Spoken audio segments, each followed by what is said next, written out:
கோட்டாட்சியர் சார்பாக சென்ற மாதம் 19ஆம் தேதி தமிழ்நாடு அரசு ஒன்றியத்தினுடைய கட்டிடத்தில் எனது தலைமையில் மாநில ஒருங்கிணைப்பாளர்கள் கூட்டமானது நடைபெற்றது. அந்த கூட்டத்தில் எடுக்கப்பட்ட முடிவின் அடிப்படையில் தமிழ்நாடு முழுவதும் இன்று 10 அம்ச கோரிக்கை வாழ்வாதார கோரிக்கையை வலியுறுத்தி இன்று கவன ஈர்ப்பு கோரிக்கை ஆர்ப்பாட்டமானது தமிழகம் முழுவதும் நடைபெற்றுக் கொண்டிருக்கிறது. ஒவ்வொரு மாவட்ட ஆட்சியாளர்கள் முன் நடைபெறுகின்ற கவன ஈர்ப்பு கோரிக்கை ஆர்ப்பாட்டத்தில் இந்த 10 கோரிக்கைகளையும் முதலமைச்சர் கவனத்திற்கு கொண்டு சென்று நிறைவேற்ற வேண்டும் என்ற காரணத்துக்காகத்தான் இந்த போராட்டங்கள் நடைபெற்றுக் கொண்டிருக்கிறது. இந்த போராட்டம் நடைபெறுவதற்கு முக்கிய காரணமே அரசுதான் என்பதை நான் சொல்லிக்கொள்ள விரும்புகிறேன். காரணம் என்னவெனில், கடந்த மாதம் 24/2/2025 அன்று மாண்புமிகு பொதுப்பணி நெடுஞ்சாலை மற்றும் சிறு துறைமுகத்துறை அமைச்சர் மரியாதைக்குரிய ஏவா வேலு அவர்கள் தலைமையில் 4 பேர் அமைச்சர்கள் கொண்ட பேச்சுவார்த்தை நடத்தியது. அதன் அடிப்படையில் நிதிநிலை அறிக்கை தாக்கல் செய்திருக்க முதல் நாள், அதாவது 13/3/2024 மாலை மாண்புமிகு தமிழ்நாடு முதலமைச்சர் அவர்கள் நேரடியாக சந்தித்து அழைத்து பேசினார்கள்.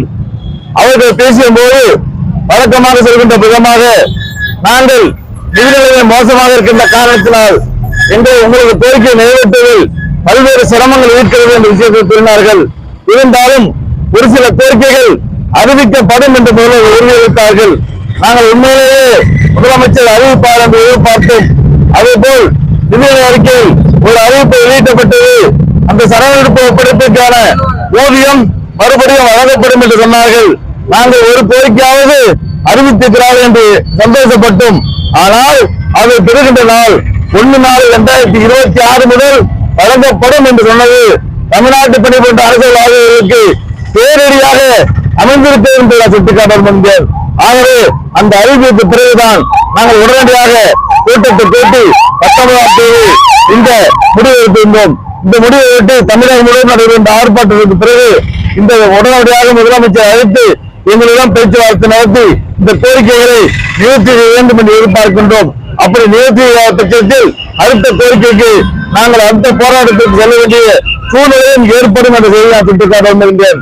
இன்னும் சொல்லப்போனால் 22 ஆண்டுகளாக பங்களிப்பு ஓய்வூதிய திட்டம் அமல்படுத்த நிச்சயமாக ரத்து செய்யப்படும் என்று ஒரு அரசும் உத்தரவாதம் வழங்கியிருந்தாலும் கூட இது 22 ஆண்டுகளாக போராடி கொண்டிருக்கிறோம். ஆனால் இதுவரை அது ரத்து செய்யப்படவில்லை. அதே போல அது முழுமையாக ரத்து செய்துவிட்டு பழைய ஓய்வூதிய திட்டத்தை அமல்படுத்துவோம் என்று அரசு கூறியது. ஆனால் இதுவரை அதற்கான முயற்சிகள் நிச்சயம் எடுக்கப்படவில்லை என்பது வேதனையான நிகழ்வாக